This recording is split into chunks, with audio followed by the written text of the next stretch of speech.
अगर आप मिठाई लेकर विदेश की यात्रा करने वाले हैं तो जरा रुकिए, खबर आपको सावधान करने वाली है। ऐसा हम इसीलिए कह रहे हैं क्योंकि अनजाने में हुई जो चूक है वो काफी भारी पड़ सकती है, जैसा कि नवादा के रहने वाले सतीश कुमार के साथ हो गया, जो कि बिहार की एक ऐसी मिठाई लेकर अबू धाबी एयरपोर्ट पहुंच गए जिनसे उन्हें मुसीबत में डाल दिया है। देखिए।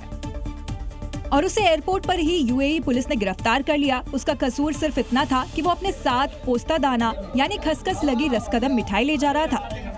दरअसल अबू धाबी में रह रहे दोस्तों की फरमाइश पर सतीश कुमार ने रसकदम मिठाई खरीदी और बैग में रख ली। और जब सतीश पटना से अहमदाबाद होते हुए अबू धाबी पहुंचा तो एयरपोर्ट पर चेकिंग के दौरान अधिकारियों ने मिठाई पर लगे पोस्ता दाने के साथ सतीश को पकड़ लिया। भारत में भले ही पोस्ता दाना के उपयोग पर कोई प्रतिबंध ना हो, लेकिन यूएई में पोस्ता दाना से जुड़े नियम बेहद सख्त है। दरअसल रसकदम मिठाई में मिलाए जाने वाले पोस्ता दाना अफीम के पौधे से मिलता है।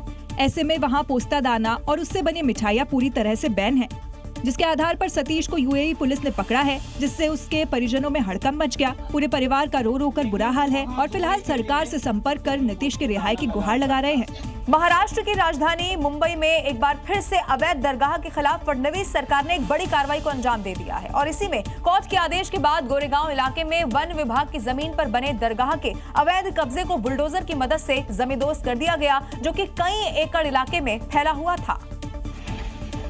देवाबाऊ के बुलडोजर ने दरगाह की एक एक अवैध ईंट पर तब तक प्रहार किया जब तक पूरा अवैध कब्जा ढह नहीं गया।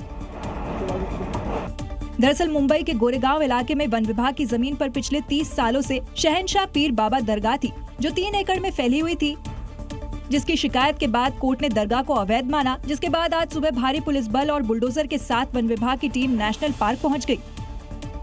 दो इंफ्रास्ट्रक्चर यहाँ पर थे जो इलीगल बताए जा रहे हैं। दोनों इलीगल इंफ्रास्ट्रक्चर को संजय गांधी नेशनल पार्क की अथॉरिटीज के ऑब्जेक्शन के बाद, जब मुंबई पुलिस ने एक्शन लिया, उसके बाद ये पूरा स्ट्रक्चर ढहा दिया गया है। फिलहाल वन विभाग ने पूरे इलाके की घेराबंदी कर दी है और किसी भी शख्स को विवादित एरिया में नहीं जाने दिया जा रहा है। राजस्थान के अजमेर में नाबालिग बच्ची को बेचने के मामले में अब प्रशासन ने बड़ा एक्शन ले लिया है। आरोपी महिलाओं के अवैध घर पर प्रशासन ने हथौड़ा चलाया और इसी कार्रवाई से प्रशासन ने अपराधियों को एक बड़ा और कड़ा संदेश दे दिया है। अपराधियों के खिलाफ अब यूपी मॉडल राजस्थान में भी खूब चल रहा है। देखिए कैसे अजमेर में आरोपियों के घर पर प्रशासन का हथौड़ा चल रहा है। जिन मकानों को तोड़ा जा रहा है वो नाबालिग लड़की को बेचने की आरोपी रोशनी खातून उर्फ नूरजहां और अफसाना उर्फ बिजली के हैं। दोनों आरोपी महिलाओं के नशे के कारोबार में भी शामिल होने की बात सामने आई है। पुलिस के अनुसार इन आरोपी महिलाओं के अलावा बाकी अपराधियों पर भी नजर रखी जा रही है। उनका भी रिकॉर्ड अब खंगाला जा रहा है।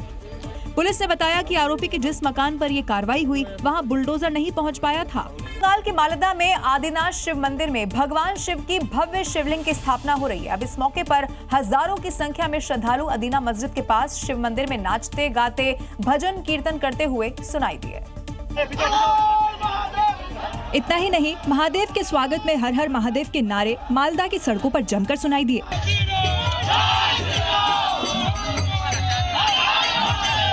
जबकि कुछ लोग ई रिक्शा में भगवान शिव के भजन गाते सुनाई दिए।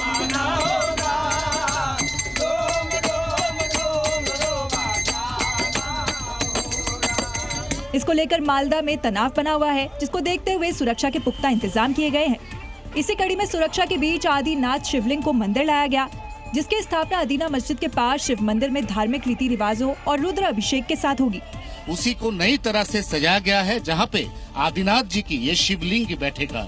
जलाभिषेक और रुद्राभिषेक के बाद इस मंदिर, भव्य मंदिर, इसमें शिवलिंग की प्रतिष्ठा की जाएगी। ये देखिए, आदिनाथ शिव मंदिर में शिवलिंग को स्थापित करने का प्रोग्राम शुरू हो चुका है और इस तैयारी से गदगद शिव भक्तों का मंदिर परिसर में तांता लगा हुआ है, जहां भजन कीर्तन के साथ जश्न मनाया जा रहा है।